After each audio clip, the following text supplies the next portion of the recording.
Mənim bu fikrə münasibətim olduqca yaxşıdır. Yəni valideyn uşağının necə bir məktəbdə oxuduğuna, məktəbin şəraitinə, uşaqların bir-birlə rəftarına nəzarət eləyir. Çox xoş təsir elədi. Artıq analarımızı məktəbdə də görmək bizim üçün çox dəyərlidir. Onların qayğısını hiss eləmək, onların qayğısını hiss etdikcə dərslərə daha məsuliyyətlə yanaşırıq. Bu bizim üçün çox önəmlidir.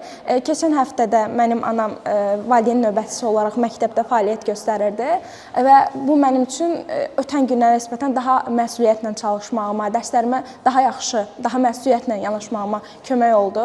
Keçən həftə mənim də valideynim məktəbdə növbətçi olmuşdu. Bu bizi özümüzü daha xoş hiss elətdirir.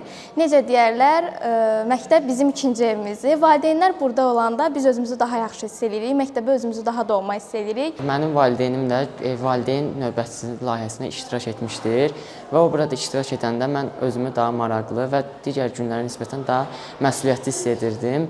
Mən hətta fikirləşirəm ki, anamız təkcə yox, hətta atalarımız da burada iştirak edə bilər və onlarla da daha maraqlı ola bilər. Dostlarımla valideynimi bir arada görməyə heç öyrəşməmişdim. Ancaq sonradan mənə çox yaxşı və maraqlı gəldi və sevindirici haldır ki, mənim də valideynim məktəbin yaxşılığı üçün yaxşılığında iştirak etmişdi.